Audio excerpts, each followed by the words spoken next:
लेकिन 55 साल बाद अप्रैल 2026 IMF यानी कि इंटरनेशनल मॉनेटरी फंड एक नंबर पब्लिश करता है कि बांग्लादेश का per capita GDP shockingly India के पर कैपिटा जीडीपी से आगे निकल चुका। वर्ल्ड बैंक के former chief economist Kaushik Basu ने इस नंबर को डिस्क्राइब करने के लिए सिर्फ एक शब्द इस्तेमाल किया है, shocking.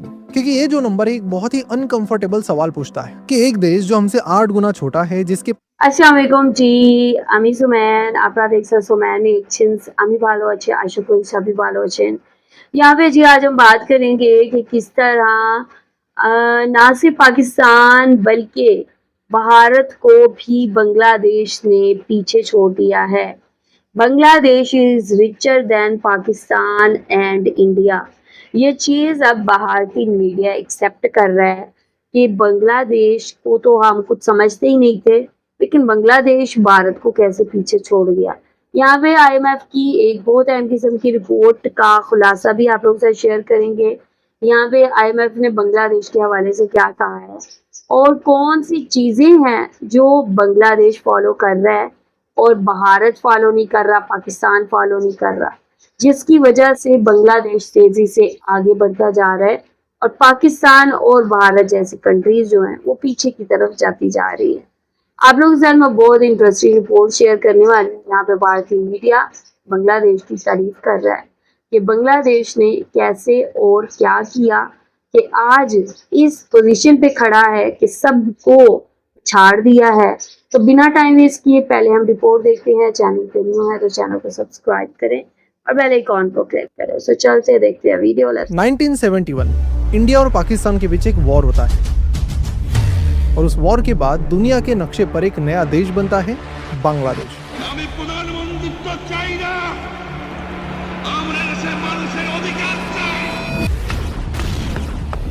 Now as the Pakistani armed forces have surrendered in Bangladesh and Bangladesh is free and the birth of a new nation, Bangladesh. उस वक्त ये देश तबाह था। 30 लाख लोग मर चुके थे, 1 करोड़ लोग रेफ्यूजी बन चुके थे, इकोनॉमी बिल्कुल जीरो थी।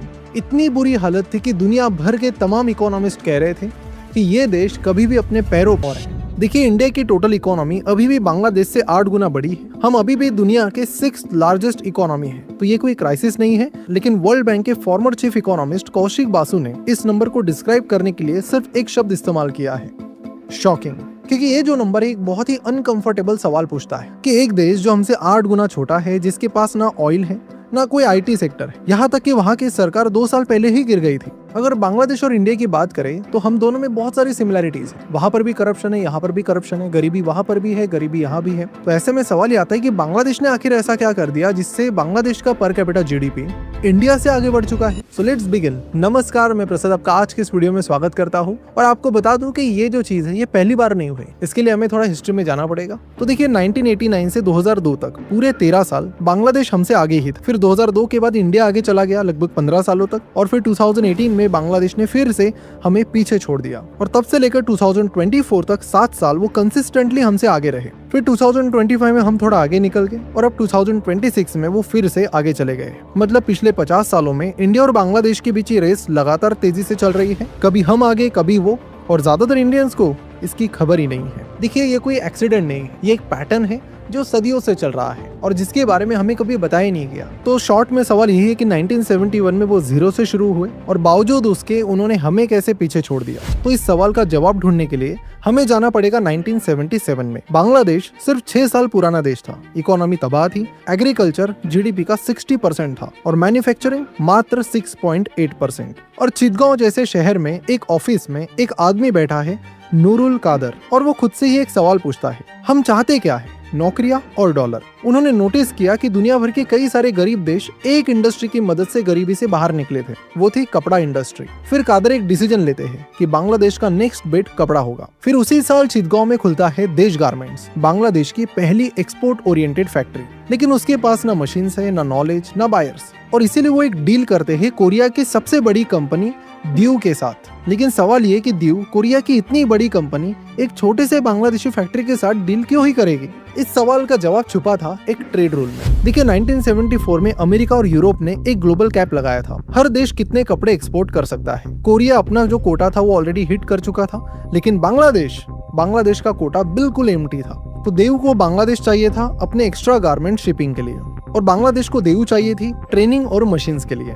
तो बस डील हो गई। देव बांग्लादेश के 130 लोगों को कोरिया ले गई, उन्होंने ट्रेनिंग दिया, और इन 130 लोगों में से 18 औरतें थी। पहली बार बांग्लादेश से औरतें इंडस्ट्रियल ट्रेनिंग के लिए विदेश गई थी, और फिर असली कमाल यही से शुरू होता है। इन 130 लोगों में से कई कुछ साल बाद अपनी खुद की फैक्ट्रीज खोलने निकल पड़े। 1985 तक बांग्लादेश में 700 गारमेंट फैक्ट्रीज खुल चुकी थी, और आज 5000। और इंटरेस्टिंगली हर फैक्ट्री की जड़ें उन 130 लोगों तक जाती है। एक आदमी, एक डील, 130 ट्रेनीज और एक इंडस्ट्री, जो आज बांग्लादेश की पूरी इकोनॉमी का बैकबोन है। लेकिन सिर्फ कादर के विजन की मदद से ही इंडस्ट्री इतनी बड़ी नहीं बन सकती थी। इसके पीछे 3 और फोर्सेस थी। पहली, दुनिया की सबसे सस्ती लेबर। 1990 के डिकेड में बांग्लादेश में एक शर्ट बनाने की कॉस्ट थी 11 सेंट्स। इंडिया में कितनी थी? तो 26 सेंट्स। पाकिस्तान में 43 सेंट्स। यानी कि वहां पर कपड़े बनाने की कॉस्ट इंडिया से लगभग आधी थी। दूसरी चीज, वही MFA कोटा जो दीव के लिए अपॉर्चुनिटी थी, वो बांग्लादेश की हर फैक्ट्री के लिए अपॉर्चुनिटी बन गई। और तीसरी, सरकारी पॉलिसीज। 1983 में बांग्लादेश में कई सारे EPZ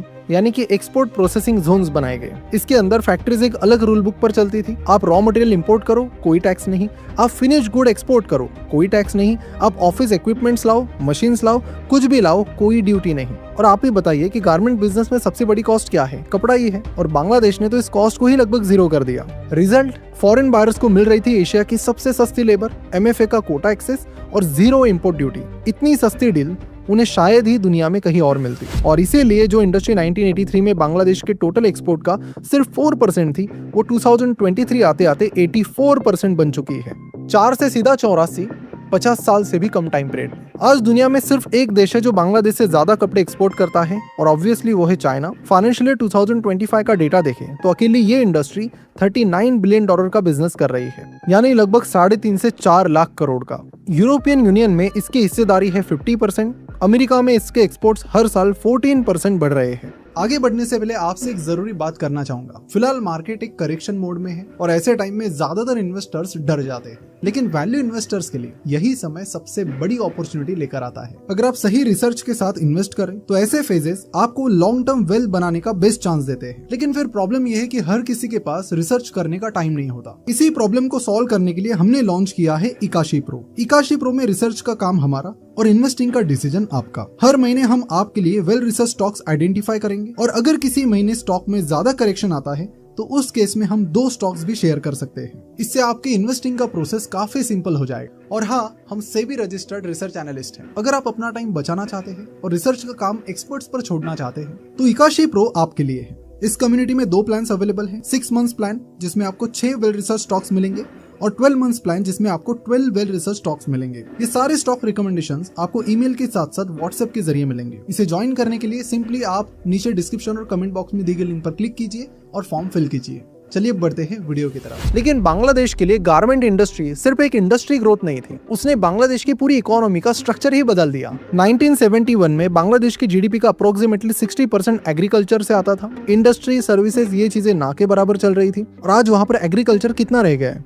सिर्फ 12%, 12%। इंडस्ट्री पहुंच चुकी है अप्रोक्सीमेटली 35% पर, और सर्विसेज 53% पर। यानी एक देश जो 50 साल पहले पूरी तरह एग्रीकल्चर पर निर्भर था, आज एक मॉडर्न मल्टी सेक्टर इकोनॉमी बन चुका है। और ये ट्रांसफॉर्मेशन अकेले कपड़ों की इंडस्ट्री ने किया है। मैन्युफैक्चरिंग का 57% सिर्फ और सिर्फ टेक्सटाइल्स और कपड़े हैं। तो एक इंडस्ट्री यहाँ पर पूरे देश की किस्मत बदल रही थी। लेकिन असली कहानी इससे भी ज्यादा गहरी है। आमतौर पर जब कोई इंडस्ट्री इतनी तेजी से बढ़ती है तो 2 चीजें होती है। एक, लेबर का शोषण होता है, और दूसरा, इन्वायरमेंट बर्बाद हो जाता है। बांग्लादेश के साथ भी यही हुआ। 24 अप्रैल 2013 ढाका के पास राना प्लाजा नाम की एक 8 मंजिला बिल्डिंग, इसके अंदर 5 गारमेंट फैक्ट्रीज चल रही थी। हजारों वर्कर्स वहां पर मौजूद थे, ज्यादातर औरतें। अपनी वर्क शिफ्ट के लिए वो ऑलरेडी अंदर पहुंच चुके थे, और वो बिल्डिंग पूरी तरह से गिर गई। 1134 लोग मर गए, 2500 से ज्यादा जख्मी हो गए। ये दुनिया के इतिहास का सबसे बड़ा गारमेंट फैक्ट्री डिजास्टर था। और इसके बाद पूरी दुनिया ने बांग्लादेश को एक ही नजर से देखना शुरू किया। सस्ती, खतरनाक और एक्सप्लॉयटेशन वाली फैक्ट्रीज का देश। ब्रांड्स बॉयकॉट होने लगे, वेस्टर्न मीडिया उन पर डॉक्यूमेंट्रीज बनाने लगी। सबको लग रहा था कि ये इंडस्ट्री अब इस इंसिडेंट के बाद नीचे ही जाएगी, लेकिन उसके बाद जो हुआ वो सबके लिए बहुत शॉकिंग था। आज दुनिया के टॉप 100 सबसे ग्रीन सर्टिफाइड गारमेंट फैक्ट्रीज में से 52 यानी आधे से ज्यादा बांग्लादेश में है। अप्रोक्सीमेटली 270 लीड सर्टिफाइड फैक्ट्रीज हैं और सिर्फ 2025 में 38 नई ग्रीन फैक्ट्रीज खुल गई। सोचे जिस देश को दुनिया 2013 में गारमेंट डिजास्टर के लिए जानती थी, वो आज पूरी दुनिया का सबसे सस्टेनेबल गारमेंट मैन्युफैक्चरर बना है। एक डिकेड ने पूरी रेपुटेशन बदल दी और इस पूरी ट्रांसफॉर्मेशन का सबसे ज्यादा फायदा किसे मिला? सिर्फ फैक्ट्री मालिकों को नहीं, इस एक फैक्ट्री ने 2005 के बाद से 1 करोड़ बांग्लादेशी लोगों को गरीबी से बाहर निकाला और आज ये इंडस्ट्री 44 लाख लोगों को सीधा एम्प्लॉयमेंट देती है। और यहीं पर इस कहानी का सबसे इंपॉर्टेंट ट्विस्ट आता है, क्योंकि इन 44 लाख वर्कर्स में से 85% औरतें हैं। सोचिए 1990 के बांग्लादेश में हर 100 में सिर्फ 24 औरतें काम करती थी, यानी घरों के अंदर बीवी, बेटी, बहन, माँ के रूप में तो दिखती थी, लेकिन इकोनॉमी में,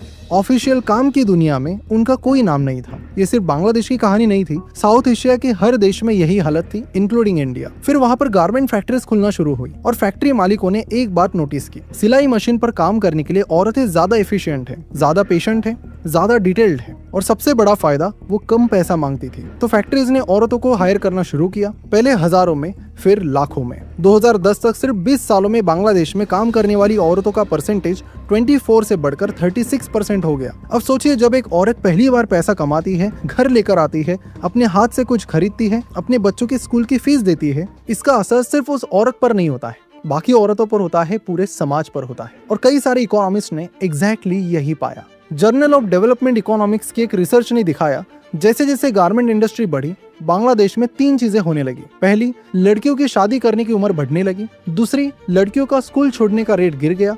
और तीसरी, ज्यादा औरतें अब फैमिली प्लानिंग करने लगी। और यहीं से फिर बांग्लादेश का पर कैपिटा जीडीपी तेजी से बढ़ना शुरू होता है। कैसे?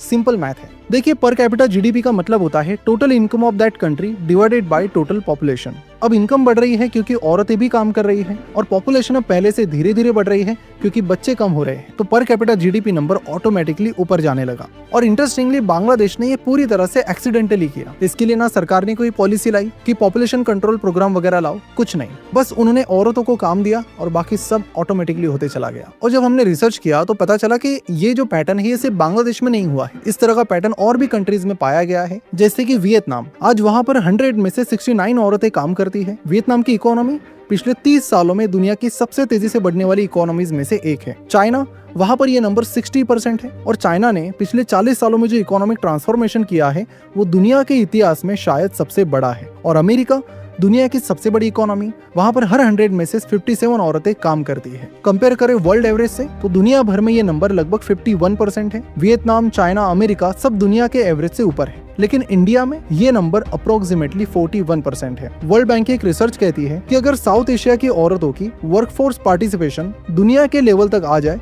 तो रीजन की जीडीपी 50% तक बढ़ सकती है। ये सिर्फ स्टैटिस्टिक्स नहीं है, ये इकोनॉमी बनने का तरीका है, क्योंकि जब आप आधी आबादी को काम पर भेजते हो तो इनकम तो बढ़ेगा ही, साथ ही आपकी पर कैपिटा जीडीपी भी बढ़ेगी। लेकिन बांग्लादेश की ये कहानी सिर्फ फैक्ट्रीज और औरतों की नहीं है। इसके पीछे 2 पिलर्स हैं जिन्होंने हर घर तक पैसा पहुंचाया। पहला है रेमिटेंसेस, यानी वो पैसा जो विदेश में काम करने वाले बांग्लादेशी लोग अपने घर वापस भेजते हैं। लगभग 1.25 करोड़ बांग्लादेशी लोग दुनिया भर में काम करते हैं, गल्फ कंट्रीज में, साउथ ईस्ट एशिया में, यूरोप में, कंस्ट्रक्शन साइट्स पर, फैक्ट्रीज में, रेस्टोरेंट्स में। पिछले फाइनेंशियल ईयर में इन लोगों ने लगभग $30 बिलियन यानी कि 3 लाख करोड़ रुपए अपने घर वापस भेजे। बांग्लादेश की पूरी जीडीपी का ये लगभग 6% निकल कर आता है। सारा पैसा सीधा घरों में चला गया। इंटरेस्टिंग बात ये है, पहले ये पैसा बहुत सारे इनफॉर्मल चैनल्स के जरिए आता था, जैसे कि हवाला, कुछ पॉलिटिशियंस के कनेक्शन के जरिए। लेकिन अगस्त 2024 में जब बांग्लादेश की सरकार गिरी, वो पूरा इनफॉर्मल नेटवर्क भी गिर गया। उसके बाद वहाँ का बैंकिंग सिस्टम क्लीन किया गया। बाहर काम करने वाले बांग्लादेशी ने सोच लिया कि अब पैसा बैंक के जरिए भेजना ही सेफ है, और इस शिफ्ट का असर साफ दिखाई दिया। सिर्फ 1 साल में रिमिटेंसेस 25% से बढ़ गए, जो कि एक ही साल का सबसे बड़ा इंक्रीज है। एक पॉलिटिकल क्राइसिस जो किसी भी कंट्री को जनरली पीछे ढकेल देती है, उसने बांग्लादेश की इकोनॉमी को और स्ट्रॉन्गर बना दिया। तो अभी तक हमने देखा कि गारमेंट फैक्ट्रीज ने शहरों में जॉब प्रोवाइड किया, रेमिटेंसेस ने विदेश में रहने वाले जो लोग बांग्लादेश छोड़कर बाहर कंट्रीज गए थे, उन्होंने वहां से पैसा कमाकर कंट्री में रेमिटेंसेस भेजना शुरू किया। लेकिन बांग्लादेश के गाँव का क्या, वहां की औरतें जो पढ़ी लिखी नहीं थी, जिसके घर का कोई भी विदेश में नहीं था, उनका क्या? इसका सोल्यूशन बांग्लादेश ने एकदम ही अलग तरीके से निकाला, माइक्रो फाइनेंस। 1976 में मोहम्मद यूनुस नाम के एक इकोनॉमिस्ट ने एक एक्सपेरिमेंट शुरू किया। आइडिया सिंपल था, गाँव के गरीब औरतों को छोटे लोन्स दो, बिना कोलैटरल के, यानी बिना किसी चीज को गिरवी रखे। 1983 में ये एक्सपेरिमेंट एक फॉर्मल बैंक बन गया, ग्रामीण बैंक। और ये मॉडल इतना सक्सेसफुल हुआ कि आज बांग्लादेश में 724 माइक्रो फाइनेंस इंस्टीट्यूशंस हैं, 19,000 से ज्यादा उनकी ब्रांचेस हैं और 3 करोड़ से ज्यादा उनके मेंबर्स हैं। अकेली ग्रामीण बैंक के 93 लाख मेंबर्स हैं और उनमें से 97% औरतें। फिर सवाल आता है कि ये पैसा आखिर वहां पर कर क्या रहा था? सोचिए, गांव की औरत, पति खेतों में मजदूरी करता है, क्या बैंक उस औरत को लोन देगा? बिल्कुल नहीं, क्योंकि उसके पास गिरवी रखने के लिए कुछ भी नहीं है। लेकिन ग्रामीण बैंक देता है। मान लीजिए 3,000 रुपए का लोन बिना किसी गारंटी के उन्होंने दे दिया, तो वो औरत उस पैसों से एक सिलाई मशीन खरीदती है, महीने के 800,000 रुपए कमाने लगती है, 3-4 सालों में पूरा लोन चुका देती है। फिर वो दोबारा लोन लेती है, दूसरी मशीन खरीदती है और अपनी बगल वाली औरत को भी हायर कर लेती है। एक 3,000 रुपए का लोन, 2 औरतों की इनकम शुरू, लाखों घर, लाखों छोटे मोटे बिजनेसेस, लाखों की इनकम जो पहले जीरो थी। और ये सारी चीजें मिलकर आपकी पर कैपिटा जीडीपी को आगे ढकेलती है। तो ये थी बांग्लादेश की पूरी कहानी। अब थोड़ी सी बात करते हैं इंडिया की। लेकिन इंडिया की तरफ जाने से पहले एक सवाल जो शायद आपके मन में भी आया होगा कि यहाँ पर हम डॉलर में चीजें कंपेयर कर रहे हैं और यहाँ पर दोनों देशों की करेंसी गिर रही है, हमारा रूपी भी और उनका टका भी। तो क्या ये जो बांग्लादेश हमसे आगे है पर कैपिटा जीडीपी में, क्या ये बस करेंसी का खेल है? और ये सवाल बिल्कुल वैलिड है। इन्फोसिस के एक्स सीएफओ ने भी यही सवाल उठाया था। लेकिन इसका जवाब देने के लिए आपको एक कंसेप्ट समझना जरूरी है। उसका नाम है पीपीपी। पीपीपी का मतलब है परचेसिंग पावर पैरिटी। एकदम आसान भाषा में समझा दूं तो अगर मुंबई में एक प्लेट बिरयानी 200 रुपए की मिल रही है, तो ढाका में वो बिरयानी शायद 150 रुपए की मिलेगी और न्यूयॉर्क में 1500 रुपीज की। मतलब 200 रुपए की वैल्यू हर देश में अलग अलग है। तो सिर्फ डॉलर में इनकम कंपेयर करना फेयर नहीं है। और जो पीपीपी है वो इसी को फिक्स करता है। ये देखता है कि हर देश के अंदर उस देश की इनकम से कितना कुछ खरीदा जा सकता है। तो इंडिया की बात करें तो अभी भी बांग्लादेश से हम पीपीपी के मामले में 15% आगे हैं। 2031 तक ये गैप बढ़कर 24% हो जाएगा। तो टेक्निकली अगर बात करें तो इंडिया बांग्लादेश से आगे है, इसमें कोई शक नहीं है। लेकिन यहाँ पर इंपॉर्टेंट चीज ये नहीं है कि कौन आगे है। इंपॉर्टेंट चीज ये है कि 2010 में बांग्लादेश की पीपीपी इंडिया की 60% थी और आज 85%। और ये चीज हमें एक चीज सिखाती है कि बांग्लादेश ने पिछले कुछ सालों में कुछ तो सही किया है जिससे हमें सीखने की जरूरत है। तो यहाँ पर 3 इंपॉर्टेंट लेसन्स मुझे लगता है कि हम बांग्लादेश से सीख सकते हैं। पहला लेसन है फैक्ट्रीज की ताकत। आज भी इंडिया के वर्कफोर्स का आधा हिस्सा खेतों में है, लेकिन खेती से देश की कुल इनकम का मात्र लगभग 20% आता है। यानी कि आधी आबादी 5वें हिस्से की कमाई बनाने में लगी हुई है, जो कि बताता है कि ये चीज बिल्कुल इनएफिशिएंट है। बांग्लादेश ने क्या किया, एक इंडस्ट्री चुनी और उसमें डोमिनेट किया। इंडिया को भी यही करना है। अपनी मैन्युफैक्चरिंग स्ट्रेंथ क्या है उसे चुने, फिर चाहे वो इलेक्ट्रॉनिक्स हो या फार्मा हो या डिफेंस, और उसमें बांग्लादेश की गारमेंट फैक्ट्री जैसी डेप्थ बनाओ। तो जब तक खेती करने वाले मैन्युफैक्चरिंग या सर्विस इंडस्ट्री में नहीं जाएंगे, बदलाव नहीं होगा। दूसरा लेसन, औरतों को वर्कफोर्स में लाना। पिछले 35 सालों में बांग्लादेश की वर्किंग वुमेन का परसेंटेज दुगना हो गया है। इंडिया में ये नंबर लगभग वही है जहां 1990 में था। और जैसे हमने अभी देखा, ये सिर्फ बांग्लादेश की बात नहीं है। वियतनाम, चाइना, अमेरिका, हर देश जो आगे है उसने औरतों को इकोनॉमी में स्पेस दिया है। इंडिया के पास दुनिया की सबसे बड़ी फीमेल वर्कफोर्स बनने का पोटेंशियल है, लेकिन उसके लिए सिर्फ बिल पास करना काफी नहीं है, रियल जॉब्स बनाने पड़ेंगे। और तीसरा लेसन, डेमोग्राफिक डिविडेंड का प्रॉपर यूज। इंडिया अपनी हेल्थ और एजुकेशन पर जीडीपी का 4% से कम खर्च करता है। हमारे पास दुनिया की सबसे यंग पॉपुलेशन है, लेकिन ये यंग पॉपुलेशन अगर ढंग से प्रैक्टिकल पढ़ाई नहीं करती है, अपने हेल्थ पर ध्यान नहीं देती है और प्रॉपर स्किल्स अक्वायर नहीं करती है जो करंटली मार्केट को चाहिए, तो फिर ये डेमोग्राफिक डिविडेंड नहीं बल्कि हमारे लिए डेमोग्राफिक डिजास्टर साबित होगा। अब आप सोच रहे होंगे कि प्रसाद भाई आखिर ये डेमोग्राफिक डिविडेंड क्या है। सोचिए, एक घर जहां अचानक ज्यादातर लोग कमाने लगते हैं, बच्चे बड़े हो गए, कमाने वाले बन गए, बूढ़े अभी भी काम कर रहे हैं, कमाने वाले ज्यादा, डिपेंडेंट कम, पैसा अंदर ज्यादा आता है, बाहर कम जाता है, वही घर तेजी से अमीर भी बनता है। और जब यही चीज पूरे देश के साथ होती है तो उसकी किस्मत बदल जाती है। तो इंडिया अभी ठीक उस विंडो में है। इंडिया में हर 2 में से 1 इंसान 30 साल से कम का है। ये स्केल दुनिया में किसी और के पास नहीं है, लेकिन ये विंडो हमेशा के लिए नहीं रहेगी। आने वाले 20 साल बाद बिल्कुल नहीं रहेगी। फिर हम भी बूढ़े होने लगेंगे, जैसे जापान हो गया, जैसे चाइना हो रही है। तो 50 साल पहले बांग्लादेश हमारे आसपास भी नहीं था, आज वो हमसे $100 आगे जा चुका है। IMF कहता है कि 2027 तक शायद हम फिर आगे निकल जाएंगे। ये $100 का फर्क टेम्पररी है। तो सवाल ये है कि जब बांग्लादेश जैसा पिछड़ा देश भी कुछ इस तरह की चीजें कर सकता है तो इंडिया क्या कुछ नहीं कर सकता। इंपॉर्टेंट सवाल यह है कि क्या हम करेंगे। तो अगर आपको ये वीडियो पसंद आई है तो जरूर इसे लाइक कीजिए। और हमारा फिनोवेशंस का मिशन है कि पूरी इंडिया को फाइनेंशियली अवेयर बनाना, तो इस मिशन से आप भी जुड़ जाइए चैनल को सब्सक्राइब करके और बेल आइकन पर क्लिक करके। और इस वीडियो को अपने सारे व्हाट्सएप ग्रुप में जरूर शेयर कीजिए ताकि उन्हें भी पता चले कि बांग्लादेश से हम क्या सीख सकते हैं और कैसे हम बेटर बन सकते हैं। मिलते हैं अगले वीडियो में इसी तरह की इन डेप्थ रिसर्च के साथ। कहीं मत जाइएगा। सी यू देयर। देखिए यहाँ पे जी बांग्लादेश ने किस तरह अपना ये सफ़र तय किया, कौन कौन सी चीज़ें थी जो बांग्लादेश की जानिब से की गई, कि मतलब जब पहली फैक्ट्री शुरू हुई और किस तरह औरतों को साउथ कोरिया भेजा गया और वहाँ पे जाकर ट्रेनिंग लेके जब वो बांग्लादेश आई तो बांग्लादेश में उन्होंने अपने बिजनेसेस शुरू किए और इस तरह हर किसी ने अपना बिज़नेस शुरू किया और फैक्ट्रीज़ की तादाद बढ़ती गई और आज दुनिया की जो ग्रीन फैक्ट्रीज़ हैं उसमें बांग्लादेश का नाम सबसे टॉप पे है। दुनिया की सबसे ज़्यादा तादाद में जो फैक्ट्रीज़ है वो बांग्लादेश में मौजूद है। कभी एक वक्त में जैसे उन्होंने कहा कि बांग्लादेश में इस काम को काफ़ी डेंजरस कहा जाता था, लेकिन अब बांग्लादेश ने इसमें बहुत ज़्यादा इम्प्रूवमेंट, बहुत ज़्यादा बेहतरी लेके आई गई है। जबकि अगर भारत को देखें तो भारत में चीज़ें काफ़ी डिफरेंट है। भारत ने जिस तरह बांग्लादेश ने एक पैटर्न को फॉलो किया उस तरह भारत की जानिब से फॉलो नहीं किया गया। बांग्लादेश ने बहुत ज़्यादा एफिशिएंसी के साथ इस चीज़ को अचीव किया है, जबकि भारत में ऐसी कोई चीज़ नज़र नहीं आती। यही वजह है कि भारत गारमेंट मैन्युफैक्चरिंग में बांग्लादेश से बहुत पीछे है और बांग्लादेश अब दुनिया का दूसरा सबसे बड़ा मैन्युफैक्चरर बन चुका है। आप लोग क्या कहेंगे इस हवाले से? आप लोगों का क्या कहना है? भारत को बांग्लादेश पीछे छोड़ चुका है और दुनिया बांग्लादेश की तारीफ़ कर रही है, बांग्लादेश को अप्रिशिएट कर रही है। आप लोग लाजमी अपना बताएं फीडबैक कमेंट सेक्शन में। वीडियो को लाइक लाजमी करें और शेयर लाजमी करें। I will see you till then, take care, अल्लाह हाफ़िज़।